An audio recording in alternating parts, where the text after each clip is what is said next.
Mon ami, je n'ai jamais dit que les apôtres ont écrit la Bible, hein. J'ai dit que les apôtres ont écrit le Nouveau Testament. La Bible... Apprendre son histoire est un acte de résistance. Quand on est adepte, entre guillemets, de la Bible et de la chrétienté, on doit nécessairement savoir d'où vient le livre. Cet homme, que je ne connais pas, je suis tombé dessus, nous dit d'emblée, il répond certainement à un commentateur, « Les apôtres, je n'ai jamais dit que les apôtres avaient écrit la Bible, ils ont écrit le Nouveau Testament. » Eh bien, c'est faux. Tout simplement. Les apôtres étaient au nombre de 12, tels que répertoriés dans l'histoire des apôtres, n'est-ce pas? Ils n'ont pas écrit le Nouveau Testament. Le Nouveau Testament est composé des 4 évangiles canoniques tels qu'édictés par l'empereur Constantin et ses amis au concile de Nicée et à d'autres conciles, n'est-ce pas? 4. Marc, Luc, Matthieu et Jean. En fait, le problème, il est plutôt situé sur le fait que le Nouveau Testament est composé de ces 4 évangiles, et ensuite, vous avez les actes des apôtres. Alors peut-être qu'il fait référence à cela, les épîtres, qui sont des lettres, épîtres aux Corinthiens, qui sont l'œuvre de Paul, Saul de Tarse de son vrai nom, qui n'est pas un apôtre, puisqu'il n'a jamais rencontré Jésus. Les actes des apôtres ont été écrits par Luc. Luc était un médecin grec contemporain de Saul de Tarse, appelé Paul, qui meurt en 64, condamné par les Romains. Luc va le visiter en prison. Luc n'a jamais rencontré Jésus. On est en 64, là, à ce moment-là. Donc c'est Luc qui a écrit les actes des apôtres, et c'est Luc qui a aussi, entre guillemets, inspiré l'évangile de Luc. Donc, ton affirmation est fausse. On continue. La Bible, c'est un ensemble de 66 livres. C'est faux. Tel qu'est dicté dans le canon, ce qui est entre guillemets la référence du support biblique, nous avons 46 livres dans l'Ancien Testament et 27 dans le Nouveau, soit 73 livres. Tu annonces 66 avec certitude. 66 est un chiffre admis au sein de l'Église catholique pour ta défense. Néanmoins, il est, entre guillemets, une omission de certains passages, puisque c'est vrai que le Vatican a tendance à enlever des passages quand ça l'arrange. Je donne un exemple très concret.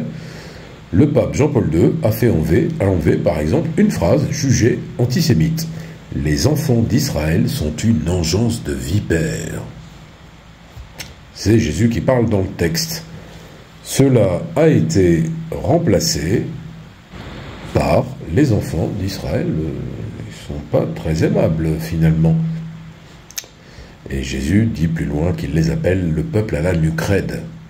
Vous voyez, il les insulte ouvertement. C'est un exemple de ce que le Vatican peut faire pour s'adapter.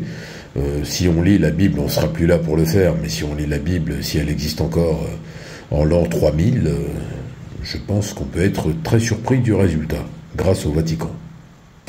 Les apôtres ont écrit le Nouveau Testament. Après, il y a quelques personnes qui n'étaient pas apôtres, comme Luc, qui a écrit l'évangile de Luc et les actes. Sinon, le reste a été écrit par des apôtres de Jésus-Christ. Alors, tu continues dans tes digressions. Tu répètes comme une litanie, mais cette fois, tu as quand même apporté une correction. On doit te l'accorder sur le fait que Luc n'est pas un apôtre et qu'il a écrit les actes et l'évangile de Luc.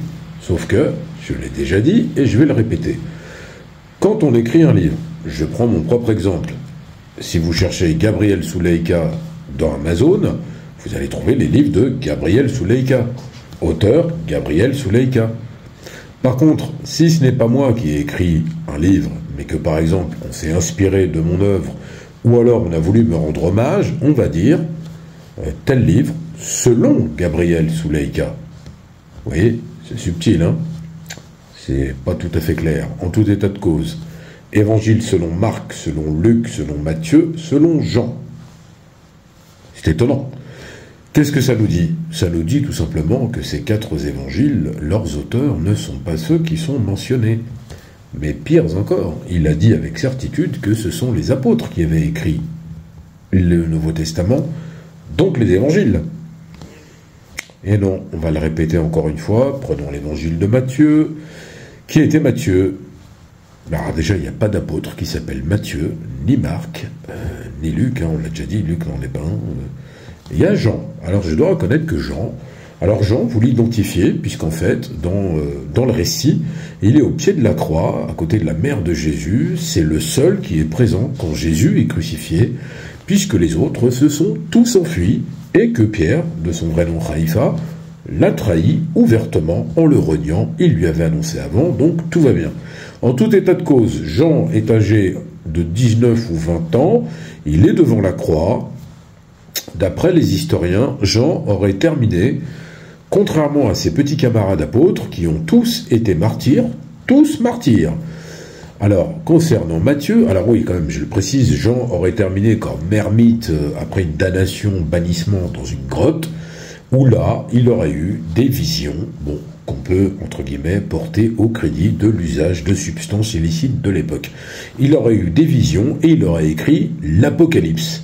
En tout état de cause, Matthieu, qui lui est mort martyr, selon les sources, en Éthiopie. Matthieu s'appelle Lévi, collecteur d'impôts. A-t-il écrit un évangile? D'après les historiens, non. D'après les théologiens, non plus. Donc c'est qui Matthieu? Alors ça, c'est une question que vous devez vous poser si vous êtes chrétien. Parce que si vous ne savez pas qui est Matthieu et que vous revendiquez l'évangile de Matthieu, ça pose problème. Faites la même gymnastique intellectuelle avec Luc et Marc. Jean, je vous ai déjà dit qui c'était. On continue.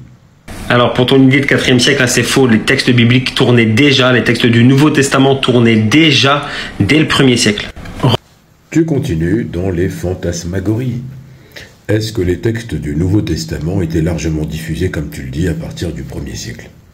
C'est vrai et c'est pas vrai. Je m'en explique.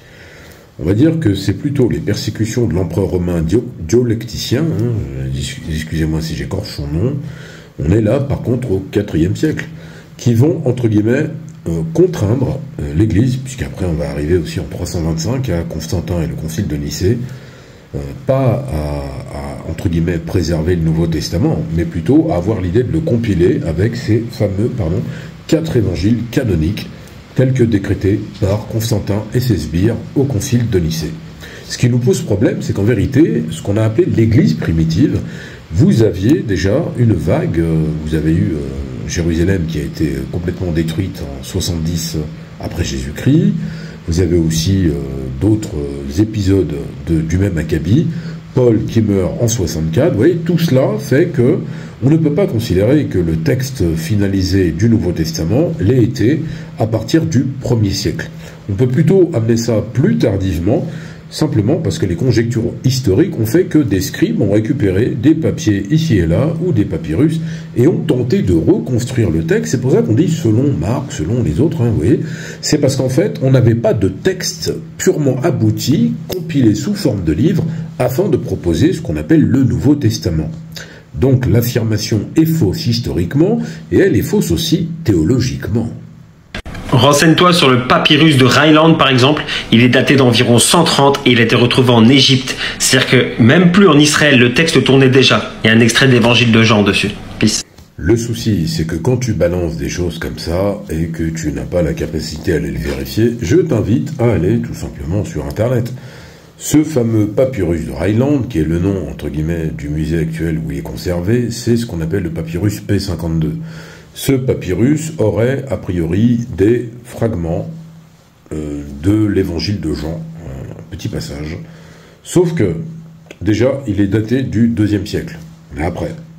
Donc, en fait, c'est même pas le problème. C'est que la majorité des historiens considèrent que ce ne sont pas des éléments probants d'un point de vue archéologique en termes de datation qui peuvent accréditer que nous aurions affaire à un texte biblique.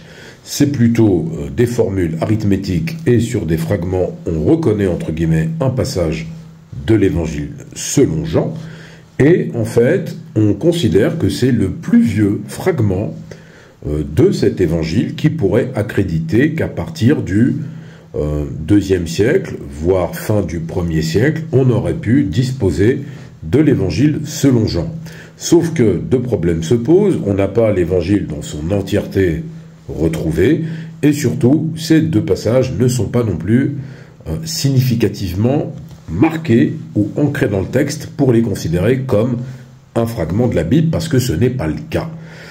L'autre souci concerne aussi la datation. Ils ont fait appel à la linguistique et à la datation par diverses opérations. Et comme je le dis, à ce jour, la majorité des historiens n'a pas fait consensus pour dire que la datation était correcte, que nous étions face à un texte du IIe siècle. En tout état de cause, sans chercher de polémique, ce fameux papyrus P52 accréditerait l'hypothèse de l'évangile de Jean, selon Jean, mais ne pourrait pas, entre guillemets, l'authentifier. C'est deux choses différentes. En tout cas, ces arguments sont quelque peu faibles.